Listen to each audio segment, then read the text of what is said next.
Thank you for joining us for the National Center for Rural Road Safety's May 2020 webinar entitled The Routes Initiative and Rural Safety Data. My name is Jamie Sullivan and I'm the Director for the Rural Safety Center. I'm going to start us by closing out our polls and going through some of this information for you.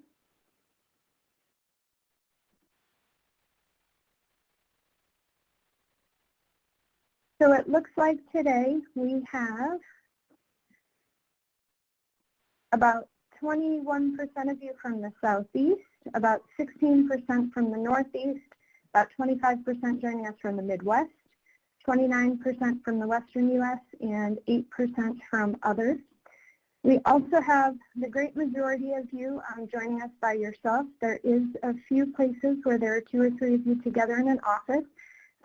We will remind you when we move over to the presentation on how to send in those lists of groups that are joining us so we ensure that you can receive your certificates of completion for today's webinar. From which organizations you are joining us, it looks like about 23% of people are joining us from Federal Transportation Department, about 24% from State Department of Transportation, about 15% from local transportation departments, about 11% from other federal, state, or local government agencies, about 8% from universities, 1% from professional associations, 15% consultants, and most of you are joining us by computer only. I will remind you again that if you do have audio issues with today's webinar, we would recommend that you call in. The phone number can be found in the top left-hand corner of your screen. And again, that's only if you have audio issues. So at this time, I'm going to go ahead and move us over to the presentation.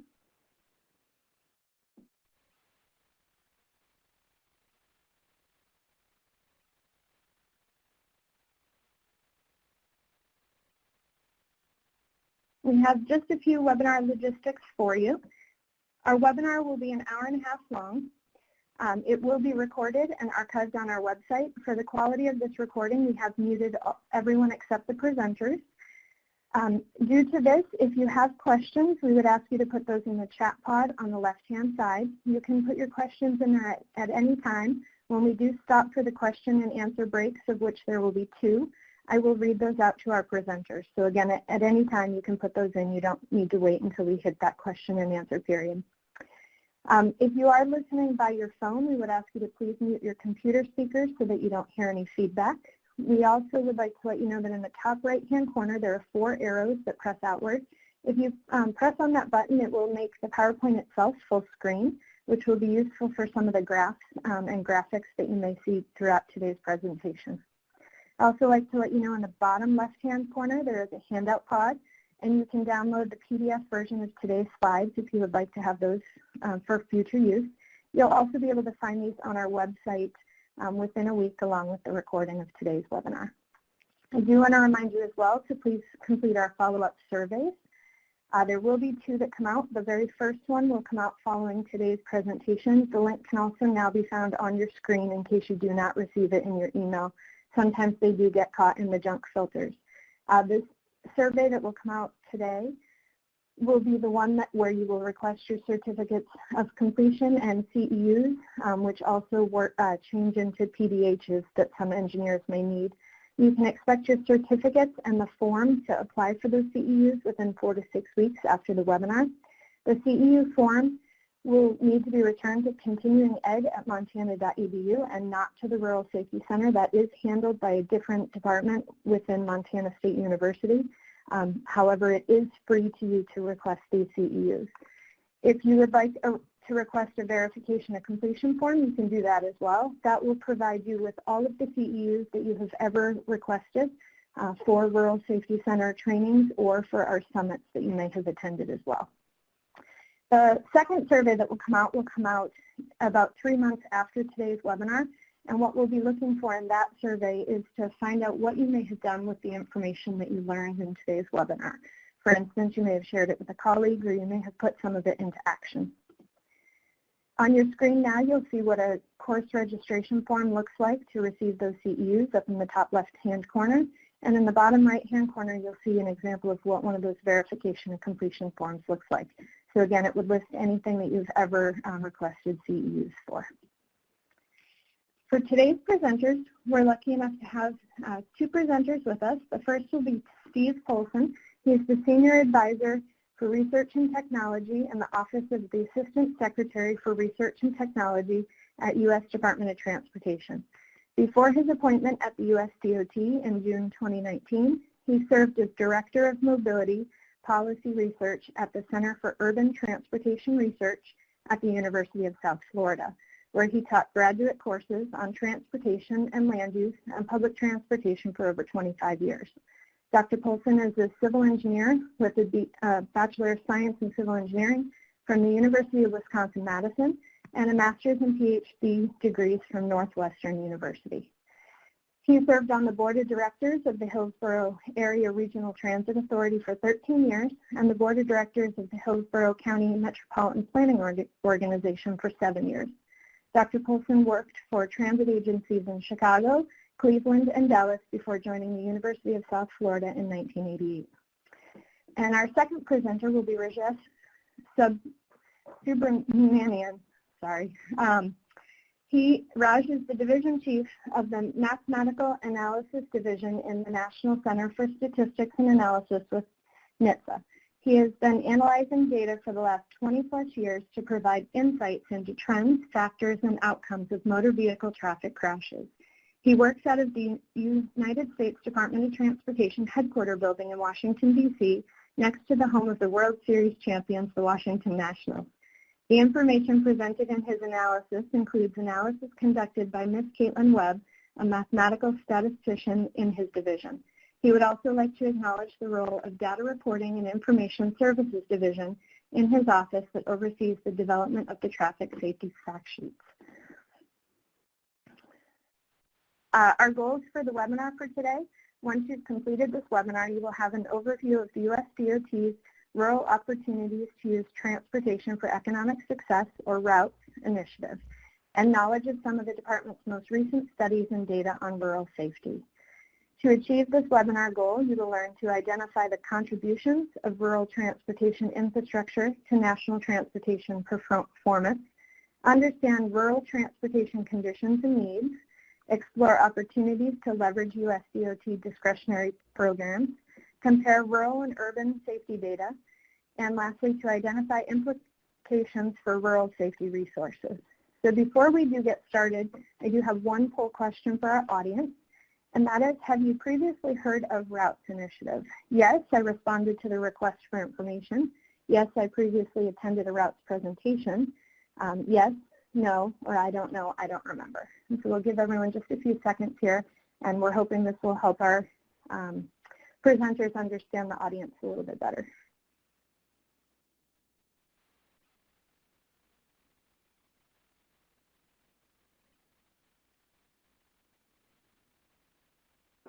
Okay, perfect.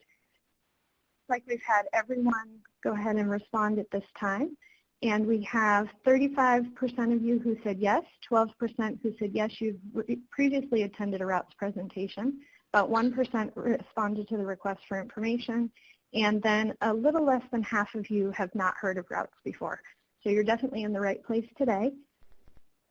And at this point, I am excited to hand it over to Steve to begin the presentation on ROUTS. So Steve, if you just want to make sure that we still have open mics for you. Testing, testing. Perfect. Okay, great. I want to thank folks for taking the time to participate with us today. You're probably getting more screen time than you normally do, so we appreciate you taking a block of time. And good morning or good afternoon, whatever's most appropriate in your time zone. It's a pleasure to be here today to talk about the ROUTS initiative. When I was preparing for this, they asked for a headshot, so I sent this picture that you can see in the upper left-hand corner here. Yes, that is me on a tractor, and I kind of joke about it. I spent my career in urban areas doing very urban transportation and public transit work, but I do have some rural roots, so to speak. My grandpa farmed and an uncle farmed, and my father was a county agricultural agent. and my uncle was an engineer for John Deere, and I think I was the only person in my urban planning class that happened to read Farm Journal when I visited homes. So I do have some background in the topic area, or at least some of the issues associated with rural communities across the country. I'm going to be covering the first three sections of content today, give you an introduction to the routes program and some of the activities that are underway in that initiative, and then I'm going to turn it over to Raj, who will give you the facts and the details as it relates to rural safety. And we look forward to your questions now or subsequently. And again, thanks for taking time to be with us today.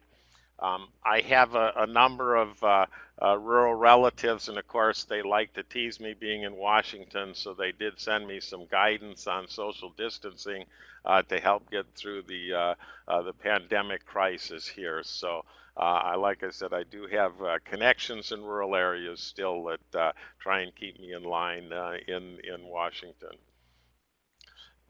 This is the cover slide for our routes presentations that we frequently use. I don't know where it's from, but I suspect there's a few folks in the audience that might well recognize this particular view.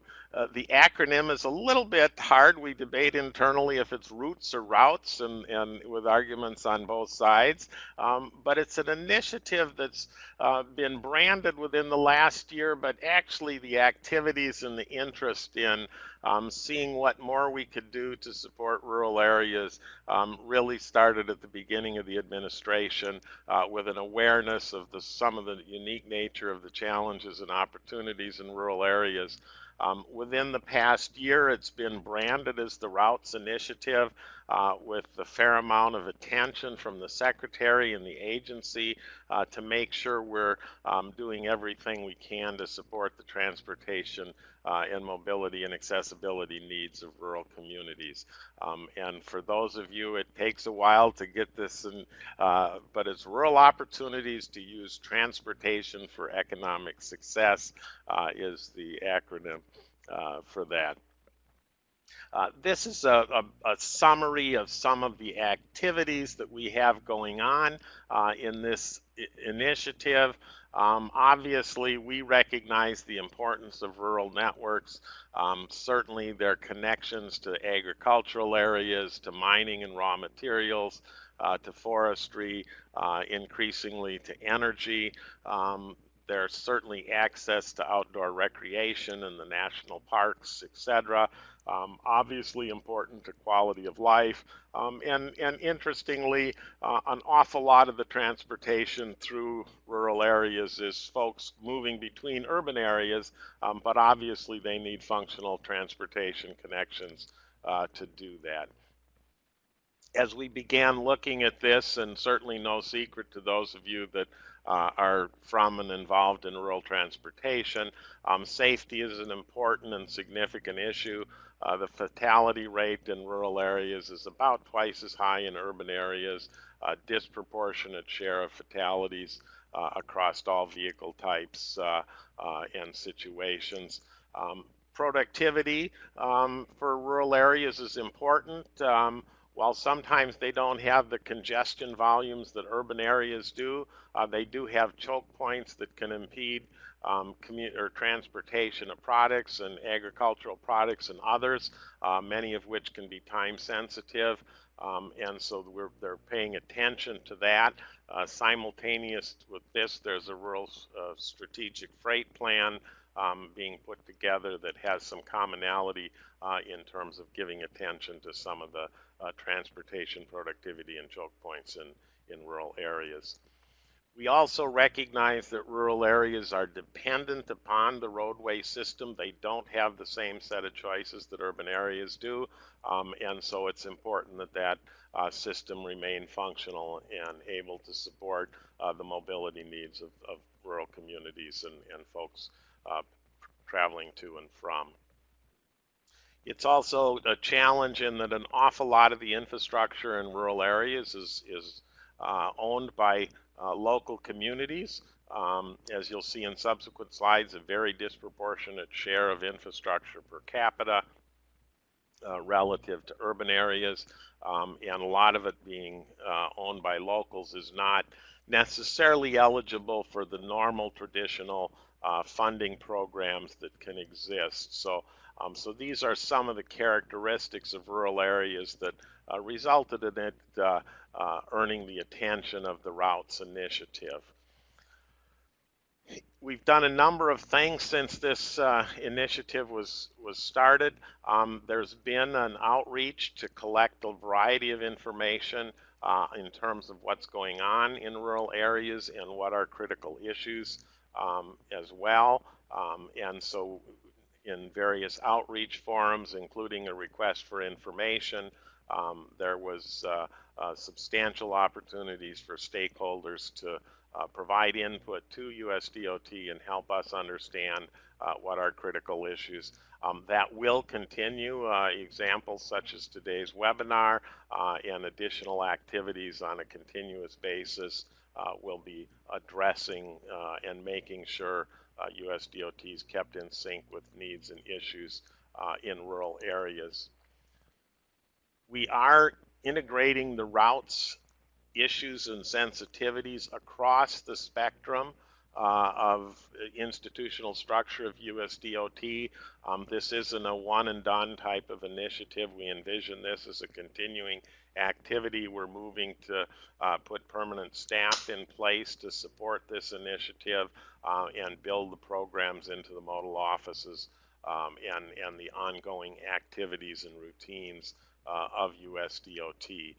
We have an advisory council at the modal office level that provides input and meets quarterly and is briefed on what's going on, and then a much more broadly attended management team meeting every month where specific issues and opportunities to support rural communities are discussed at those forums. As I'd indicated, we've done a fair amount of information collection, both through the Federal Register request and stakeholder meetings, outreach, webinars, etc., and we'll continue to keep up that pattern of outreach to the community. We're moving ahead in some other areas, and I'll touch on these in a little bit more detail, but we're being more proactive in terms of some of our specific resources to support folks in this area, and we continue to make progress on a number of initiatives, some of which I'll touch on as we click through this. I wanted to bring your attention to a document that came out just last week from the TRIP group, and I just really thought they did a nice job of synthesizing the criticality of rural areas and rural transportation. Again, this came out just last week. They do this on an annual basis, but a very informative report that really speaks to the challenges and opportunities and the importance of mobility to rural areas. And as you can see in the text here, even referencing the pandemic and the importance of access to food and fiber and keeping the supply chains running, etc., through rural areas. So a very nice resource for those of you that might make use of this in your professional activities. As we've developed more and more information about rural transportation issues, and that's an ongoing activity at DOT, but a couple of metrics are kind of nice to help frame the situation. You can see 69% of total lane miles are in rural areas, only 19% of the population. And if you look at the next two data blocks here, urban areas 1,052 lane miles per 100,000 residents, rural areas 9,817 per 100,000 residents. Obviously very different ratios, almost 10 times as many lane miles per capita in rural areas. And with that comes, as one might imagine, challenges of maintaining and supporting that infrastructure that serves obviously not just rural areas, but an important differentiation. As we've worked with the data. We explored a number of different areas, and here's a variety of statistics on this page that paint that picture. The graphic itself shows posted and closed bridges, posted with weight limits, geographically posted across the country. The gray are the metro areas. The rest of the country is the rural areas, and as you can see, where there's some dramatically large clusters of areas with posted bridges, and of course that presents a significant challenge. A detour for a rural closed bridge can have it'd be about 3 times as long as is the case in urban areas, as you might imagine, with a less dense network. But obviously that provides a significant disruption to traffic, that extra circuity, if you've got a closed or posted bridge that's not passable, and is an important thing. Again, the data referenced here, the safety issues, but another number that I think folks found intriguing is when we analyze the traffic information for rural areas, we found that 44% of rural vehicle traffic was actually urban residents going to, from, and through rural areas. So when we think about both the justification and the motivation for making sure our rural system is functioning, as well as the sensitivities about equity, it's important to recognize that an awful lot of that volume on rural roads is urban folks that are, again, going to, from, and through rural areas on their way to activities or destinations. A lot of the truck VMT is in rural areas, and not surprisingly, 2/3 of rail freight also originates in rural areas. 62% of rural transit operators provide an on-demand service. Public transit is a growing issue for rural areas, particularly with aging populations and folks not necessarily being able to drive themselves as they age. This was some preliminary analysis we did looking at change in roadway volume over time. This takes the 5-year period from 2013 to 2018 by state for rural classified facilities, and looks at the change in volumes by functional classification of the roadway system. And just visually, if you look at this, you can get some messages about what are some of those trends. And you can see that particularly in the local and collector categories, it's very common to have declining volumes in a number of states. Often these are obviously the rural areas, and reflect what's a known fact, that rural populations have been declining over the past many years. And with that has been a decline in traffic on those roadways. Similarly, rural areas tend to be aging, and an older population tends to have less mobility than does a younger population. So you've got both the shrinking and the aging as impacting travel demand on rural roadway segments. This is a graphic of population change from 2010 to 2019 across the country, pasted at the county level of geography. You can see from the scales here where an awful lot of counties are losing population. There's some data in below the shaded table on the right-hand side of the page that I think is particularly interesting. A total of 1,683 counties had declining population. The total number, and I forget the total, but it's somewhere in the 3,200 to 3,400 counties across the country. So roughly half of them are declining in population over that time period, recognizing that generally population was growing at about 0.8% per year over that time period. Of those declining, a vast majority of those, about 2/3, are rural areas. and this suggests about 2/3 of rural areas or rural counties are declining in population. Obviously, declining population undermines volumes, but it also undermines the economic capacity sometimes, depending on funding sources, etc., of rural areas to be able to address their transportation problems and challenges. This is some data from the Department of Agriculture that looks at both population and employment, and it categorizes areas between metro and non-metro, and within the non-metro category differentiates between more and less urban and completely rural. And as you scan across this, you can see declining population in the less urban and completely rural areas, and even in the non-adjacent to metro areas, completely rural, you see declining employment as well. Again, speaks a little bit to the economic health of areas.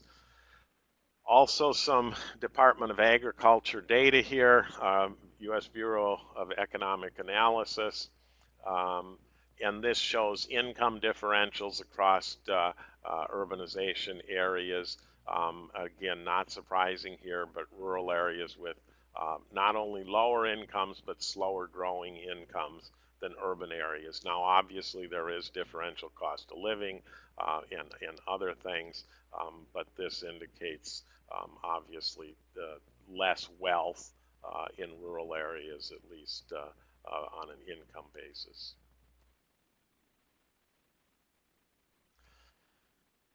I mentioned we'd done a number of outreach initiatives over the course of the Routes program. That will continue. We're currently working and updating the website, among other things, and we're always looking for input and ideas so that we understand issues that are important to rural areas. You will note on here this is an email for rural@dot.gov. So if you do have questions and comments, you can send them to that email address, and of course the address of the website that we use as a resource as well is posted on here.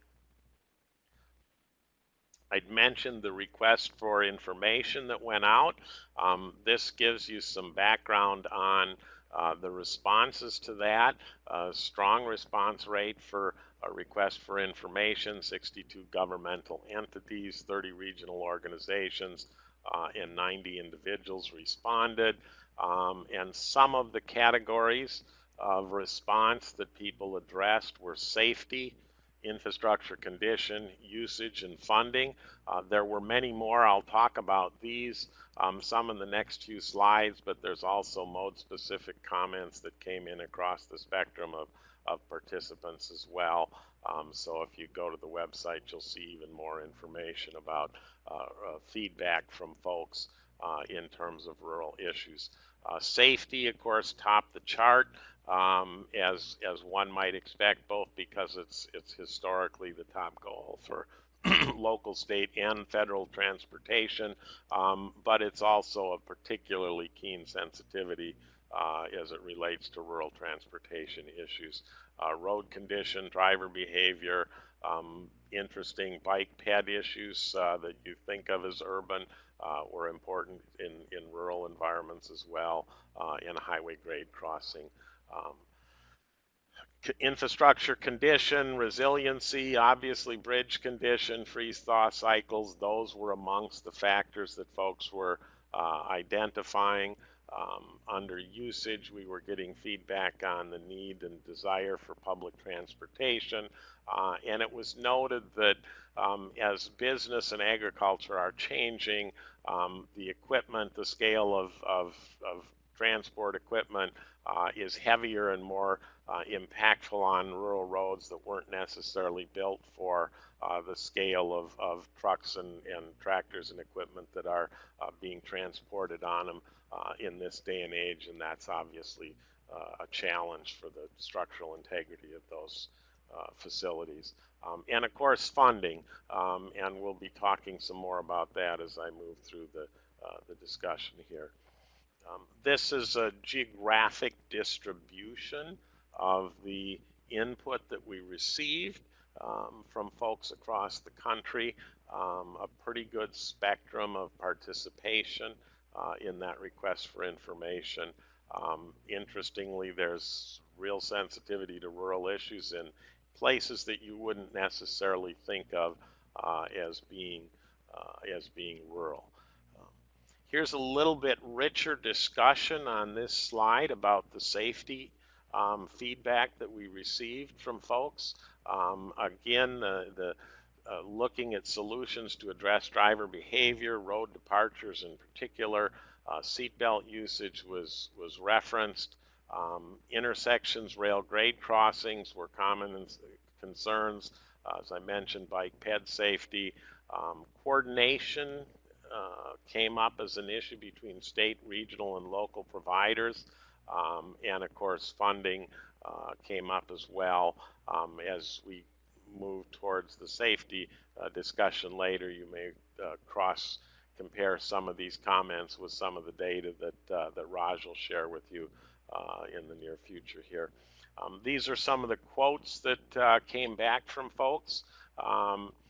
Including things like all the money's going to urban areas, and in general, there was a real appreciation. We've had a very positive response to the routes initiative from folks across the country, and seemed to be a real strong appreciation of the sensitivity to the challenges in rural areas.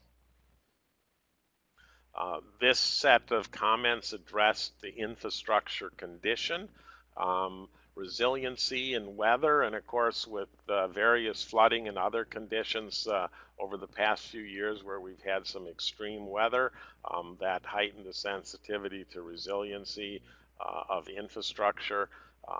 Obviously the rural bridge challenge and the condition of those bridges. And then the reference to the shrinking tax base, which is related to that population and economic health of a lot of rural areas. Some specific comments about narrow roads, rail right-of-way and rail crossings, etc. Those were commonly cited infrastructure condition issues that came up. Funding, as one might imagine, was a very popular topic, and folks were looking for anything they could find that would help them address that. It's important for folks to recognize that the Routes Initiative is not a new funding program. It is not a new pot of money. It doesn't have a grant program specifically affiliated with it, but it's designed to be a tool to help people position themselves to be more competitive for resources. But it in and of itself is not a funding source. There are folks looking for opportunities to reduce match or eliminate match requirements. Some help in terms of financial planning, some questions about eligibility for various grants. Some programs that historically had things like a minimum grant size that was simply much bigger than made sense in rural areas, and hence they were precluded from being eligible. Those kinds of things were brought to our attention. Some streamlining. The process of grant application can be complex for multi-million-dollar grants, and folks were looking for as much simplification as possible to match the context and scale of their various initiatives. And we had some, again, some questions here relating to the resources to support planning and grant application, as well as the financial challenges of funding and matching projects resources. This was some feedback we received on technical assistance.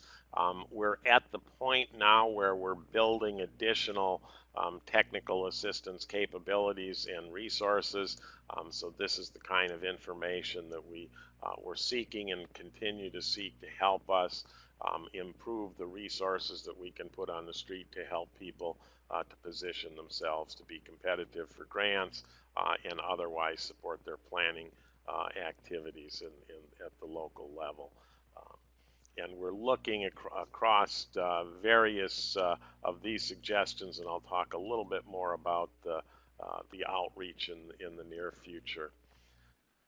This graph puts in perspective the resource distribution of the federal government and what share is discretionary and what share has gone to projects that can be attributed to rural areas. And you can see that we have complete data for 2017 and 2018, partial data for 2019. 2020 is left blank intentionally. We're currently in the process of collecting the final data for 2019 and we'll be starting to assemble the information for 2020 as our grant cycle moves ahead this year. An awful lot of those grants are on the street or have been on the street for a while. The fact that we didn't have a continuing resolution this year has allowed us to speed up some of the grant cycles this fiscal year. So we'll be filling in data for some of the 2020 grant programs in the near future. But as you can see in the far right-hand green shaded column, we're looking at the amount, the percents and the amounts in the second to the right-hand side column that went to rural areas. Again, most of the program resources that go through USDOT are formula programs, and obviously those aren't impacted by specific initiatives to support grant writing, but there are substantial grant programs as well, so we're hoping and have seen some progress earlier in the early years of the administration, even before the formalization of the Routes Initiative, in terms of growing sensitivity to rural areas and their being more competitive for grants, and we're hoping to see some continuation of rural folks competing for grants as we move forward here with new data as we complete this. This is some of the tactics and strategies we're employing to help us improve the ability of folks to compete for grants. We're looking at enhanced outreach, listening sessions. We're producing a toolkit that I'll touch on in a few minutes. Some of the programs, for example, the BUILD program has held specific webinars targeted to tribal and rural applicants. Folks have looked at the benefit cost analysis, requirements of grants to see what can be done to perhaps make those easier to understand and give more technical support to help folks participate and accomplish those with less financial and other burdens. We're working aggressively and very successfully, I might add, to make sure that the NOFOs, which is Notice of Funding Opportunity, to make sure that those acknowledge and encourage rural areas and that as appropriate, given the nature of the grant and the statute requirements, reference rural inclusion to the extent possible. In some cases, we're able to tweak evaluation criteria, at a minimum make it so that we're aware of the extent to which a particular grant might benefit rural areas or address problems that are important to rural areas. And then, as I'd indicated, we'll be tracking both the participation levels, i.e. how many folks are participating and applying for grants that are designated from rural areas, and also the share that are being successful in the various grant programs. And we're looking at having a calendar of announcements so that folks can plan and anticipate when there might be opportunities on the street to go after funding. This is some pie charts that simply take the table data I showed you earlier and give the presentation of of discretionary dollar award percentages to give some perspective to the program. This encapsulates some of the success we've had for fiscal year 20. When the slide was put together, all of the NOFOs that had gone out year to date had included language referencing rural in rural areas or delineating whether or not the grant would address rural transportation needs, and so we've made some good progress there. We're also working with folks such that if there's opportunities to acknowledge rural in the evaluation criteria, and there isn't for all grant programs. They have statute requirements and program requirements, but in some cases it is appropriate and possible. We're doing that as well, and continuing to look at opportunities to capture that information. The other area that we're moving into more aggressively is the technical assistance area. While we've done a number of things over the past several months, as I'd indicated, we're beefing up some staffing capabilities and look to do even more. We just earlier this week had a memo circulating with ideas to improve our website. We're looking at the possibility of still additional changes to the benefit cost analysis, technical support activities. That has been a challenge for a number of folks in applying for grants. It can be both expensive and complicated, so we're looking at ways that we might help improve that process. We're looking at better ways to communicate and how to leverage the modal initiatives that already exist, and perhaps layer them with some additional centralized capabilities in terms of providing assistance.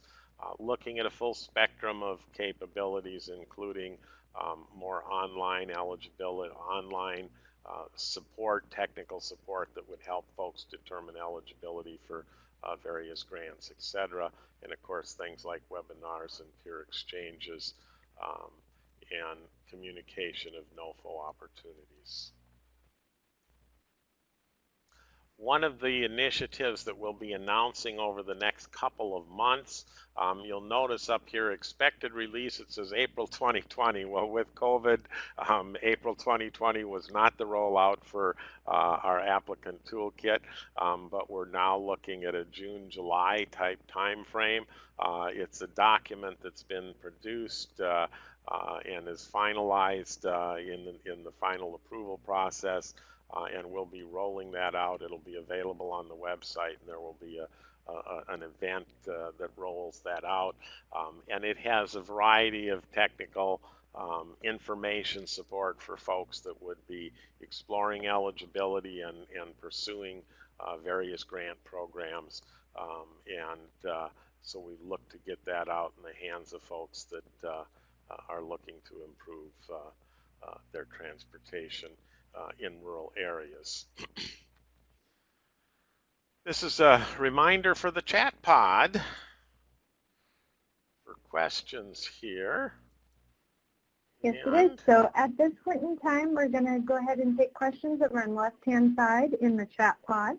And while we do that, we do have a few poll questions for the audience as well.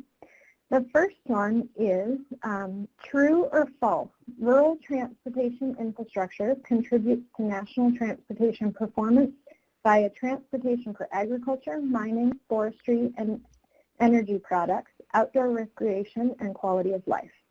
Our second question is, the Routes Initiative RFI found that top priorities for safety in rural areas included road conditions, driver behavior, highway rail grade crossing, bicycles, pedestrians, all of the above, none of the above, I don't know or I don't remember. And lastly, the Rural Safety Center has added in a challenge to our webinars. So our challenge from this section of the webinar is, what is one action item that you'd consider implementing in your jurisdiction? Please write it down on your own, and then if you'd like to, please also share it into this chat pod for us as well. And again, that chat on the left-hand side is where you can put any questions for our speakers. and I'll just give everyone a few seconds to put in their poll questions. Okay, so Steve, we do have one question for you so far, so I'm going to go ahead and read that while everyone is doing the poll question. And it says, it is great to hear from Dr. Steve Polzin, my previous coworker at Cutter, on this very important topic. Thank you. One quick question, how risky is rural curved roadway segments in terms of fatalities and so on relative to urban areas? That's one that I'll leave for Raj after he talks about his safety issues that are upcoming in the second half here, and I'll let him speak to that. And I don't know if he'll cover that in his discussion today, but if not, he can certainly get back to you with the best information we have available to address that. Okay, perfect. And I'm going to go ahead and close the two actual poll questions. I'll leave open the open-ended one in case anyone wants to continue putting information there. But Steve, at this point in time, you should be able to see the results for the two poll questions if you'd like to go through those answers, please. Okay. See if I can find these here now.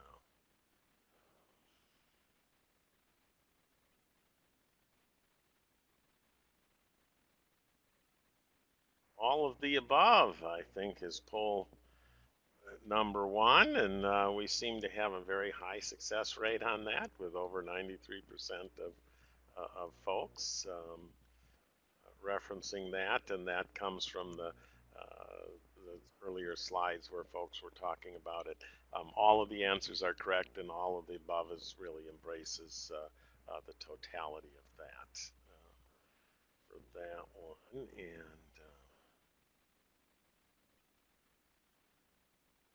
Okay, perfect, thank you. And then for the first question, the true-false question, it looks like about 99% of the people picked true.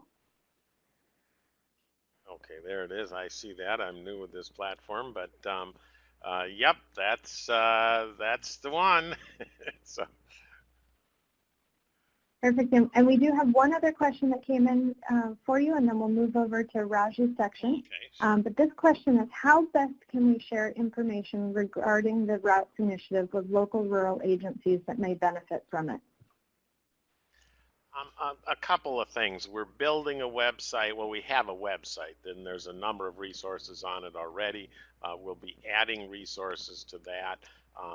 And that has all the contact information. It'll have a capability to sign up for newsletters and NOFO releases, and to encourage folks to do that. We'll put them in touch with activities that are carried out under the Routes banner. So that's what I would recommend. Work through that website. If you have an additional question beyond that, I gave the Routes email. Drop us a note, and we'll get back with you and give you any more specific information. But we appreciate any support we can have in folks sharing the information with colleagues.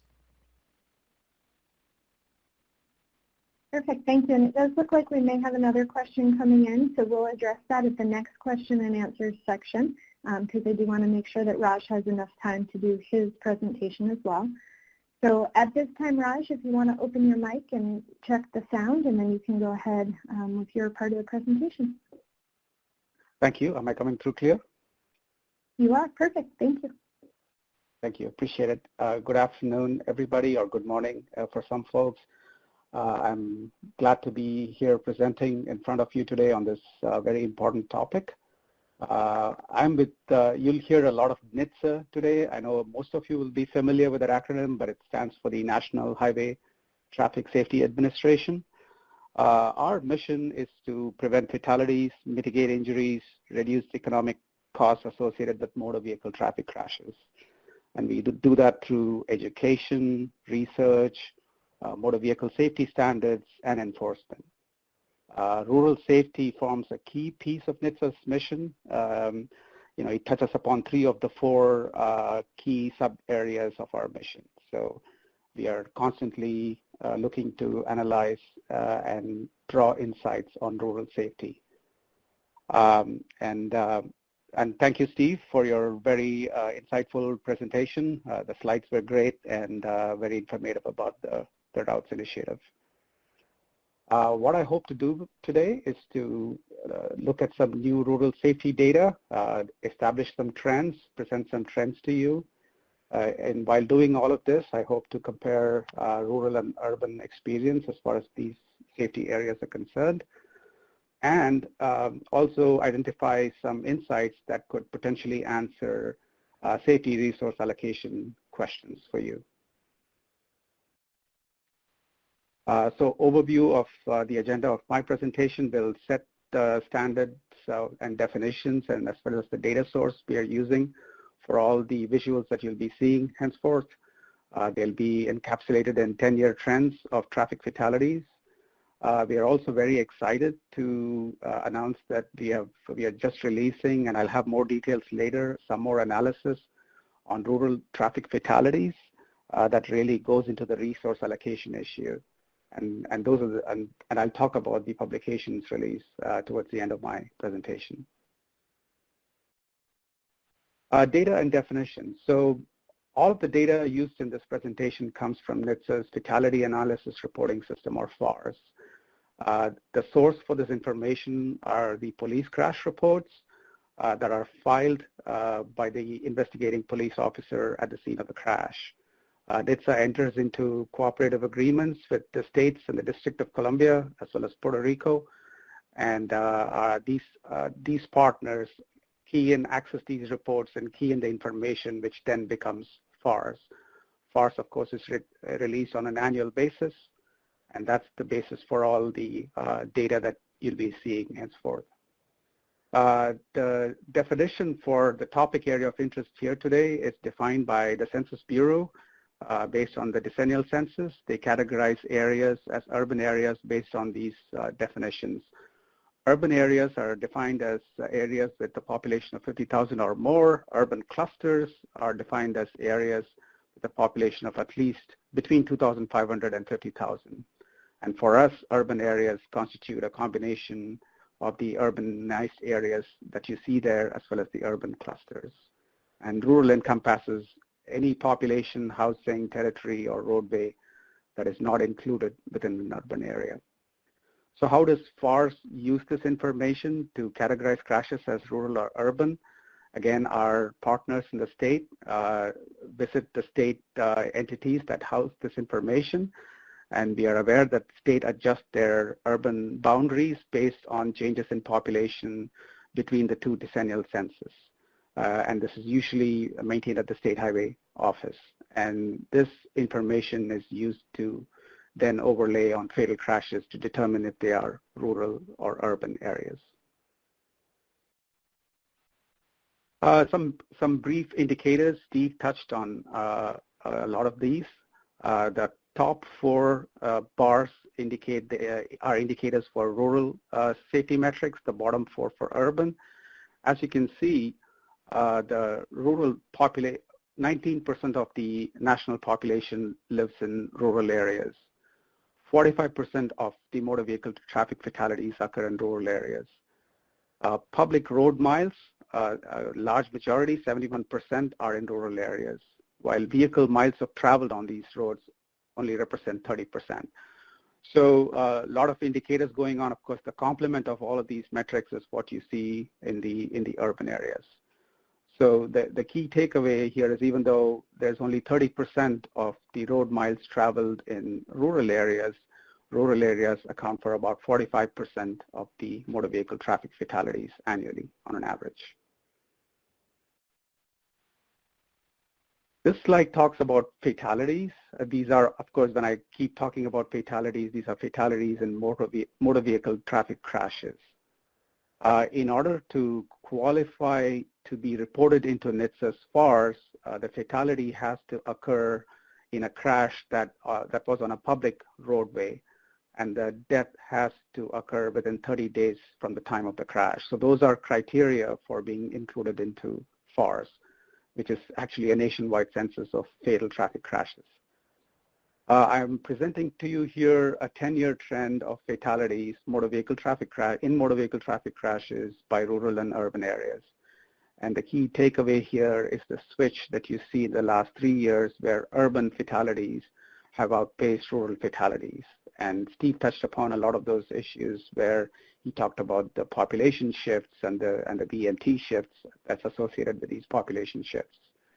And when I talk about fatalities here, it includes everybody, people inside vehicles who unfortunately died in these crashes, pedestrians, bicyclists, anybody who died in a motor vehicle crash.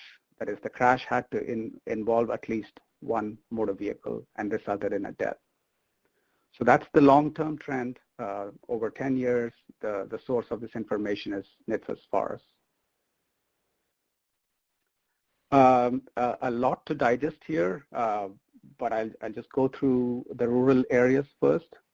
In 2018, which is the latest FARS data that NHTSA has released, saw 16,411 fatalities in rural areas. If you look at it from a 10-year perspective, it represents a 15% decrease since 2009. In the same time period, rural VMT decreased 2% in the 10-year period. And so when you do the math and put the numerator as the fatalities and the rural VMT as the denominator, you get a rural fatality rate. So that rural fatality rate per 100 million VMT decreased 13% from 2009 to 2018.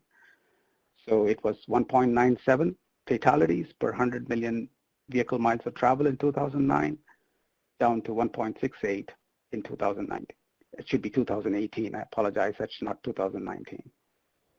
And as Steve mentioned, the rural fatality rate is about twice the urban fatality rate. Correspondingly, we saw big increases in urban areas. There was a 34% increase in overall fatalities. We have slightly short of 20,000 fatalities in urban areas. Urban VMT has increased 14% in this corresponding 10-year period.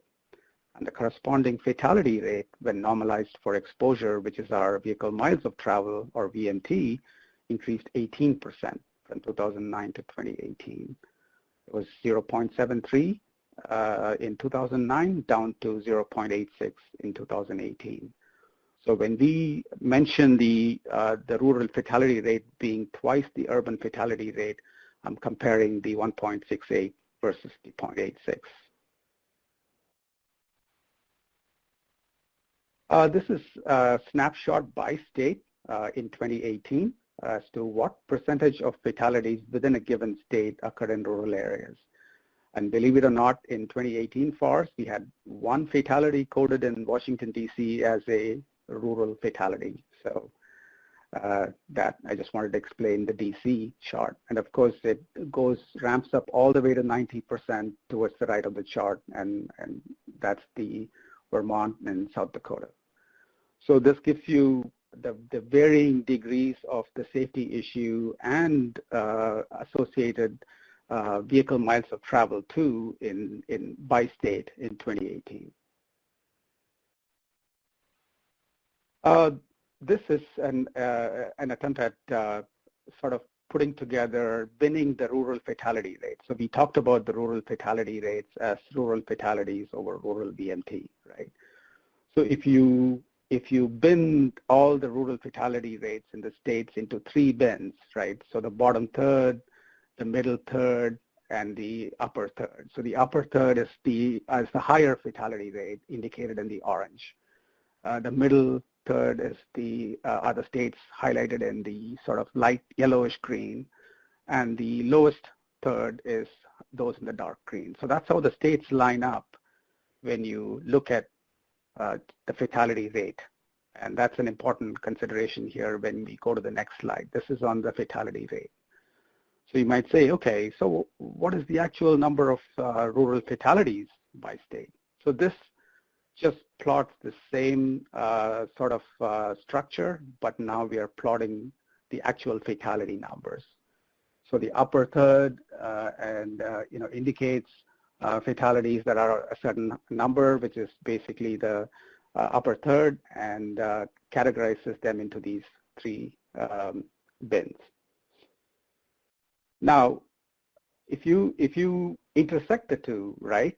what does this really mean? This means these are the states that were in the upper third for both numbers and fatality rates. So, for example, not to point them out, but for example, Texas, the rural fatality rate was in the upper third if you just divided them into those three bins, and the rural fatality numbers were in the upper third too. So this just kind of gives an idea of when you intersect the two, what stands out. Now we're getting into some further categories of interest that are often requested of NHTSA when we analyze traffic fatalities. And these are sort of 10-year comparisons again from 2009 to 2018. So what happened with passenger vehicle occupant fatalities? What are passenger vehicles? Those are our usual cars, SUVs, pickup trucks, any vehicle with a gross vehicle weight rating of 10,000 pounds or less. NHTSA defines those as passenger vehicles. They decreased 19% in this 10-year time frame in rural areas and correspondingly increased 23% in urban areas during the same time period. Pedestrian fatalities, which have been a significant topic area of interest in the department and at NHTSA because of the recent increases, increased very marginally in rural areas, 0.1%, but you see the increase in urban areas close to 70% over this 10-year period. A topic of great concern and deliberations in the department. Pedal cyclist fatalities, these are the bicycles. They decreased 9% in rural areas, correspondingly increased 48% in urban areas during the same time period. The motorcyclist fatalities, this is anybody on a motorcycle, be it the operator or the rider, decreased 15% in rural areas and increased 33% in urban areas. So as you can see, across the board increases in urban areas over this 10-year period. The only area where we saw an increase in rural areas was the marginal increase in pedestrian deaths, while the nation saw significant increases in the same period in the pedestrian fatality issue. This is another interesting metric. I mentioned vehicle safety standards as a key mission for NHTSA.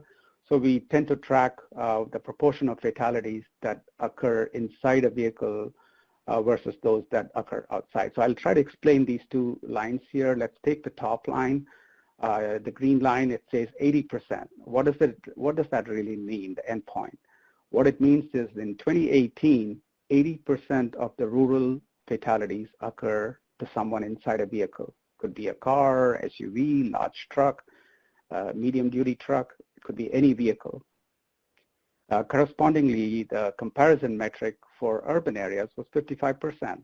What does that mean? That 55% of all fatalities in urban areas occurred inside the vehicle. So you see the disparity there. So what's making up the rest in urban areas are the pedestrian issues that we have talked about earlier. So this is an interesting metric. It sort of stayed flat with a little decrease in the urban areas in the red line as pedestrian deaths have risen.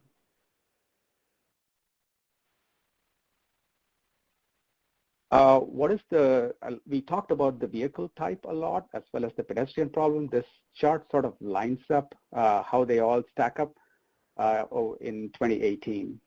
The green bars are rural areas and sort of the dark orange bars are urban area fatalities. So if you look at the passenger vehicle categories, which is our passenger car occupants or light truck and van occupants, the rural fatalities outpaced urban deaths quite a bit, especially in the light truck and vans. Large truck fatalities also outpaced, in rural areas, outpaced those in urban areas. Where do we see the switch in terms of overrepresentation in urban areas are fatalities to motorcycles and those outside the vehicle, which is our vulnerable road users, which are the pedestrians, pedal cyclists, and other type of non-occupants who are those on skateboards, the new micromobility devices, and so on. So those are a fairly urban issue at this point.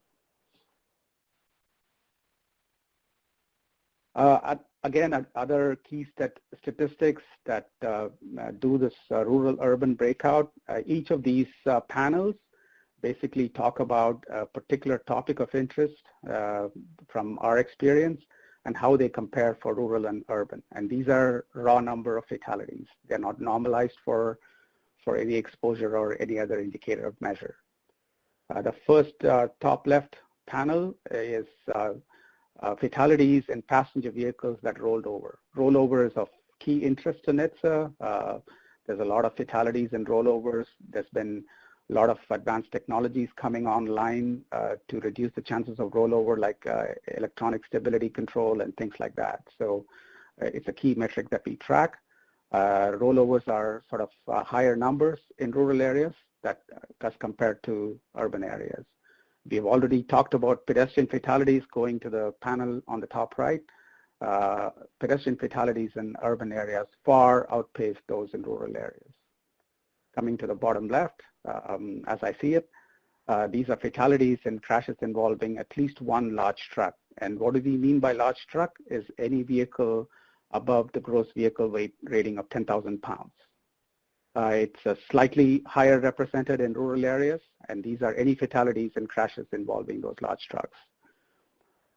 Motorcyclist deaths is slightly overrepresented in urban areas, as you see in the bottom panel on the right. Some more topic areas of interest. I know somebody brought up an excellent question about the experience with curves. Curved geometry on roads, I don't quite have that here, but it's something worth looking into. I know we do have the roadway geometry reported into FAR, so I promise to get back to the audience on that question. But out here in the top left panel, we have fatalities in roadway departure crashes, which is sort of a proxy for curved geometry, I would think. I would think there's a preponderance of these crashes in curved areas or curved roadway geometry. So as you can see, the rural deaths outpace the urban deaths in this topic area. Fatalities on interstates, going to the panel on the top right, slightly higher represented in urban interstates as compared to rural interstates. Fatalities at intersections. Intersection safety is a big area. Roughly 25% of all fatal crashes occur at the intersection. So we are constantly studying this. Again, this is more overrepresented in urban intersections, and this could be just a function of exposure, that there are many more intersections, controlled intersections in urban areas as compared to rural areas.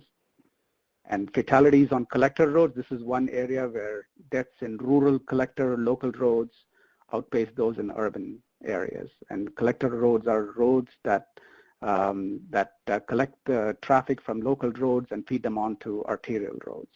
So that's something of interest in terms of where the problem is.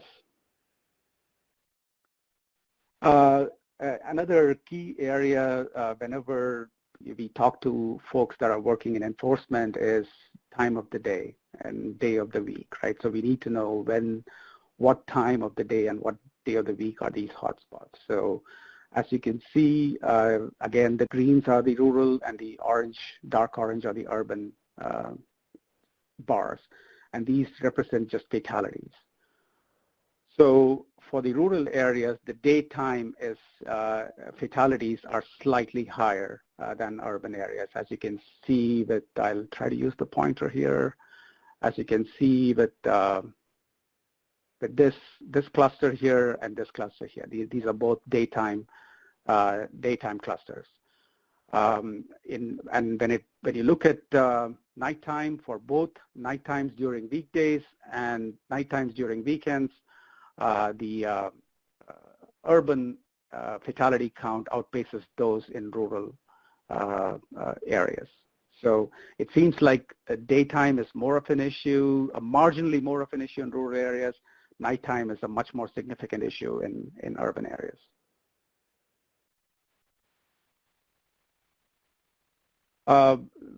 Steve mentioned some insights into large truck volume and large truck VMT. Again, large trucks are those vehicles that have a gross vehicle weight rating of 10,000 pounds or higher. And so again, I revert back to a 10-year trend. What this shows, if you look at the endpoint, which is 2018, what this chart says is 58% of the fatalities in a crash that involved a large truck happened in rural areas as compared to 42% in urban areas. Now this gap has narrowed, as you can see in this chart. Back in 2009, we have roughly 2/3 of the fatalities in crashes involving a large truck occurring in rural areas as compared to the complement of 34% in urban areas. So again, all of this is reflective of large truck use in rural and urban areas. We are seeing a lot of the online delivery trucks and the associated supply chain associated with that now happening, now contributing to the VMT in urban areas. So a lot of things happening with the fleet change and as well as the new and novel ways of online delivery vehicles.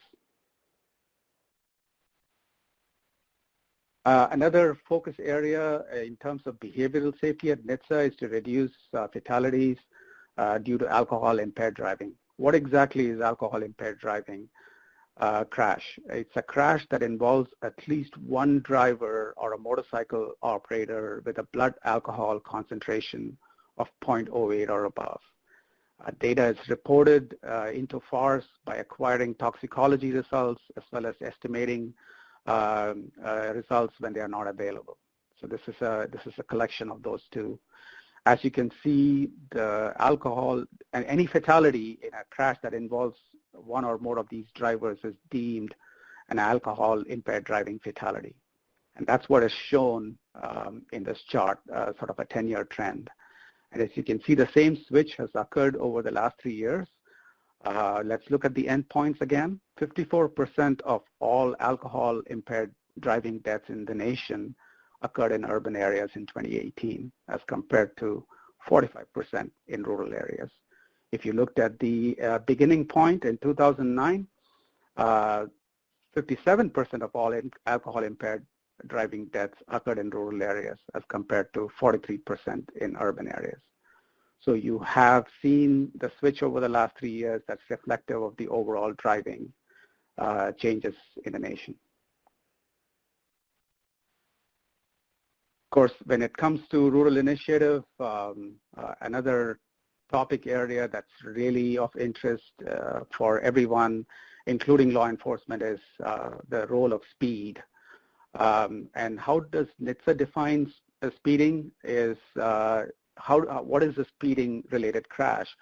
It's basically a crash that involves at least one vehicle that was traveling in excess of the posted speed limit, or the driver was cited for driving at speeds that were unsafe for prevailing conditions. So it's a combination of the two. And this sort of violation information is reported into FARS, which is what is used to sort of generate this 10-year trend again. Not quite, the switch is more seen in the last couple of years where speeding involved crash fatalities in urban areas have outpaced those in rural areas. So let's compare the endpoint again. 2018, 53% of speeding involved crashes nationwide occurred in fatalities and speeding related crashes occurred in urban areas in 2018 as compared to 46%. You may be wondering why they don't add up to 100%, because there are cases where we do not know the land use, that is if the crash occurred in a rural or urban area, and that's why they don't add up to 100%. Correspondingly, in 2009, at the beginning of this trend line, we saw that 58% of all speeding involved crash fatalities occur in rural areas as compared to 42%. So looking at a 10-year trend really gives you a perspective on where we were and where we are right now. It still remains a big safety problem in rural areas. It's just urban areas have outpaced rural areas because of the shifts in population and mileage. But still a significant safety issue, resulting in hundreds of deaths. Another area that NHTSA has a lot of activity going on is on the use of restraints. What do I mean by restraints? These are seat belts, child safety seats, in a passenger vehicle. Again, these are vehicles that are under 10,000 pounds. Seatbelt use in the event of a crash is the single most effective measure in mitigating serious injuries to an occupant. Adult seatbelt use stood at 90% overall, notwithstanding crashes, but just from observed measures across the nation, but that just reflects daytime use because that's the only time we can observe seatbelt use. And I'm deviating a little bit from what's presented in the chart because I wanted to give you some context. But what is unknown is what is the belt use out there at night, and that's not captured in our occupant protection use surveys. So what is the fatality restraint? I mean, for the fatally injured passenger vehicle occupants, what is the status of the restraint use? As you can see, the endpoint 2018, 57% of all nationwide unrestrained passenger vehicle occupant deaths, boy, that was a mouthful, occurred in rural areas as compared to 42% in urban areas. In 2009, as this trend shows, the disparity was even higher with slightly more than 2/3 of all unrestrained passenger vehicle occupant fatalities occurring in rural crashes. So the gap has closed. Of course, rural belt use has also closed the gap with urban belt use. As of the last survey we did in 2019, there were very marginal differences between urban and rural belt use. So definitely encouraging, but the big unknown here I would caution is what's happening at night, right? What's happening during nighttime in terms of belt use, where other risky driving behaviors are also commingling with the lack of belt use. And again, these are serious crashes. So even though our overall belt use is at 90%, when you look at fatal crashes, which is really a very thin sliver of the overall crash population, you see these sort of very pronounced percentages that are unbelted. So definitely lack of belt use continues to remain a problem.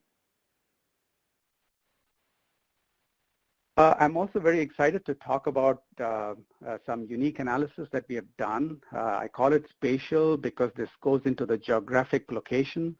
A brief context, FARS collects positional information of crashes through latitude and longitude.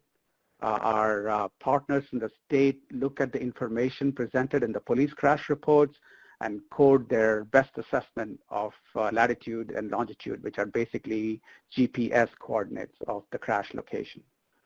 Of course, like we saw in the indicator slide, it's a vast nation. Rural America covers 97% of the land area and 75% of the public roadway miles. So we wanted to do this analysis to provide some more unique insights into, given a rural area, where exactly are these traffic fatalities happening, right? Because it's pretty vast area to enforce and observe.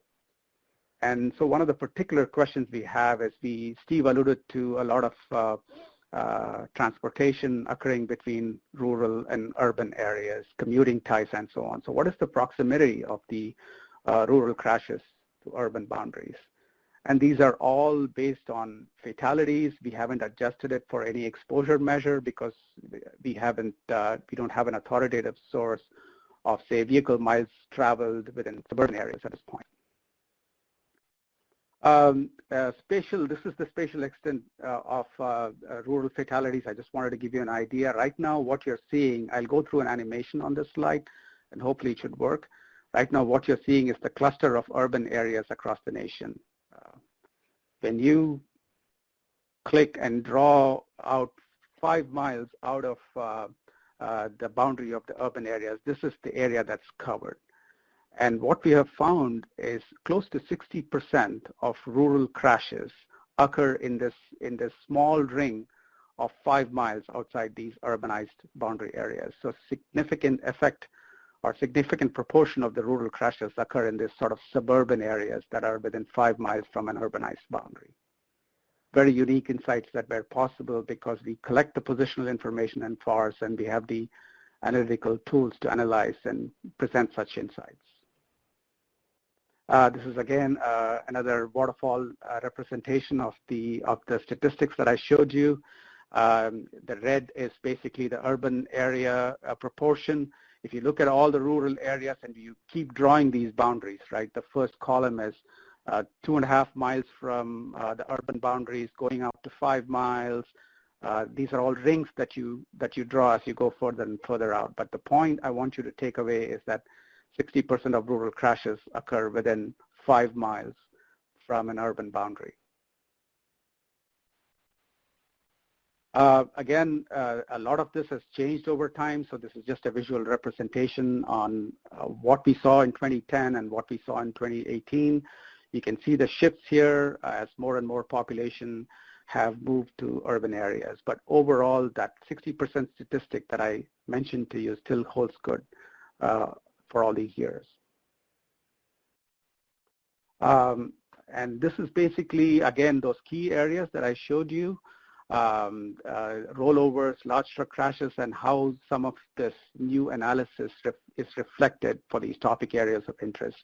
Without going into the details of all these breakouts, I do want to stress that it behooves us to kind of do this analysis for various areas of interest to show what proportion of the rural fatalities by these topic areas are actually covered in that suburban fringe ring that I just talked about. Some more areas, I've talked about distraction, alcohol, speeding, overall numbers, interstates, weekends, night times. As you can see, I'll just linger upon the last one. It's basically pedestrian deaths. As you can see, large proportion occur in the bottom right, occur within urban areas. If you just go out 5 miles, so if you consider an area that's an urban area and rural areas within 5 miles out, that alone covers 90% of our pedestrian fatalities. So it is very insightful to draw these conclusions based on the spatial analysis that we have done. And as practitioners for these various categories of interest, you could look at this report, and I'll talk about this briefly. It's all documented in a technical report we just put out today. So we are very glad NHTSA is releasing, in conjunction with this event, 2 publications that speak directly to the statistics presented in this presentation. The first one is a rural-urban comparison of traffic fatalities. It's an annual fact sheet that we put out.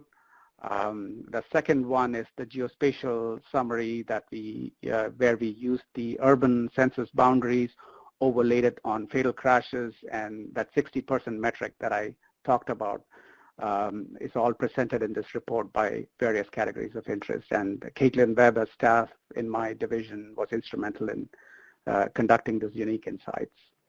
A few other products that may be of use to you. NHTSA recently put out a modernized crash query tool. Embedded in this crash query tool are analysis that you can do by rural-urban crashes and cross-correlated with numerous other variables of interest. There is 15 years of data in this tool. I strongly encourage you to play and use this tool to draw your unique insights. In order to get you quickly up to speed with this tool, there are sample queries on this tool which you can click to get started and modify it according to your choice. So very, very useful tools. You could also generate GIS maps of crash locations for your areas. There is state, county, city level statistics, incredibly useful tool for this topic. There are other results, other 2 publications that I mentioned that are, the link should work. We just released it in conjunction with this event. And please peruse through those publications. The technical report is a fairly voluminous one. The fact sheet is about 10 pages. There are other relevant NHTSA publications on rural safety that are all going under this umbrella link that is displayed on this slide. And as always, I have my email out here, or a general email which you can send particular customized data requests or any concerns you may have the data. And with that, I thank you for your attention and welcome any questions. Perfect. Thank you very much. And typically we would ask you as the audience a few poll questions to test that you did learn our learning outcomes. However, because we're running a little bit short on time, instead we are going to have a few other questions for you. But first, I do want to direct you to the chat pod on the left-hand side.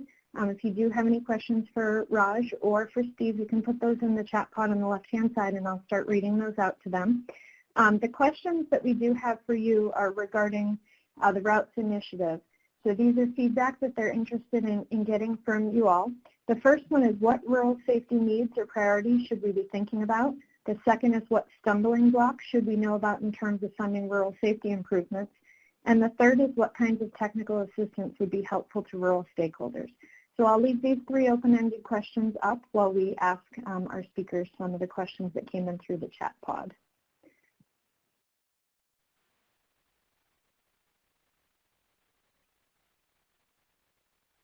So the first one is more of a comment than a question, but it does say, thank you so much, Raj, for calling them a crash and not an accident. The second one is on routes in general. So NHTSA runs marketing campaigns for the entire country, but doesn't seem to micro-target toward rural. Can we expect to see more creativity, and can I help with that?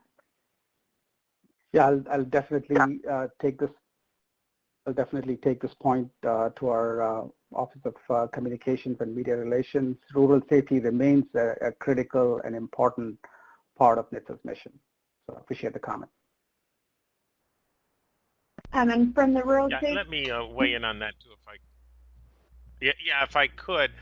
One of the things that we're so excited about the new work that NHTSA is releasing is we do want to understand what tactics and strategies and investments make the most sense. You know, where's their leverage in terms of improving rural safety, and if in fact it's enforcement or education, you know, then we need to explore how we can target both resources and perhaps targeted messages. So I think that's a very good question. It's not one we have an answer for yet, but depending on what the data tells us in terms of what strategies are going to be most effective in helping address the rural safety challenge, we may in fact need some differentiated responses across the spectrum of investment and education and enforcement. And the Rural Safety Center as well has been working on some targeted messaging too. So watch our websites and our social media for some of that will be released within this year. We will at the end also mention we do have our Rural Summit that's coming up this fall, and we will be moving that to a virtual event. So we would invite all of you to attend that as well. Our next question for you is, out of curiosity, wondering, speed limit on rural areas or highway sections are relatively higher than urban areas. Speed limit-wise comparisons might be interesting. Any insight will be great to know. It's also complicated with alcohol consumption, seatbelt use, enforcement, as you touched on that too. So I think they're wondering mostly on the speed limits themselves.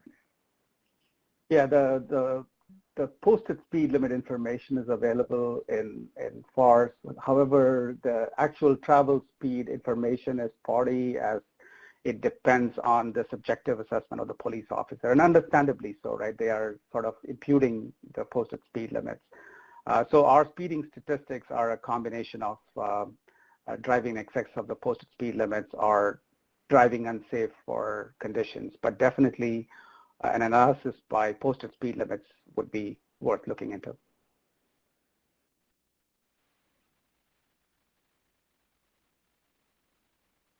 And the next question is, does NHTSA consider an alcohol-related crash a correctable crash pertaining to correctable safety countermeasures? Yeah, one of the core NHTSA missions is in the area of alcohol-impaired driving. It's been, we define this as any crash involving a driver with a BAC of 0.08 or above. Our Office of Behavioral Safety programs are constantly running impaired driving campaigns, data-driven campaigns to highlight the issue. There are numerous campaigns throughout the year, enforcement campaigns that target this particular issue. So yeah, NHTSA is very active in this area. And the next question is for your spatial analysis, how did you determine urban area versus rural? Did you use the urbanized area that is identified in the census? That is correct, yes. And the next one is, are there statistics on severe injury? Unfortunately, the states may have some of the statistics on severe injuries. Our NHTSA reports on serious injuries come from sample systems, and at this point, we are unable to get specific breakouts on rural versus urban experience. But there are state databases from which we could draw these insights if the rural-urban issue has been reported appropriately. Perfect. Thank you very much for taking the time to answer those questions. It does look like we've answered all of them now in the chat pod. So I do want to let everyone know real quick about our upcoming webinars. On June 3rd, we will be having our next monthly webinar on the human trafficking tied to transportation. We also, on June 16th, will be co-hosting the next forward webinar in that series, which will be on risk factors for roadway departure. As always, the archived webinars can be found on our website, and this one should be available within a few days. As I mentioned before, we are getting ready to host our third National Summit on Rural Road Safety. It will be that last week in September. We have decided to move that to virtual, so we will be posting more information about how you can get signed up for our summit here soon. You can also make sure to follow us on social media on both Facebook and LinkedIn for additional information. And at this point, I do want to thank our speakers very much for taking the time out of their day to present and also to make a few more of those resources available as of today's webinar. So thank you both to Steve and Raj. We do appreciate it. And up on the screen right now, you will see their contact information in case you do have any future questions. You can also contact the Rural Safety Center as well, and we can put you in touch with them. So thank you all very much. Have a great day. Thank you. Thank you.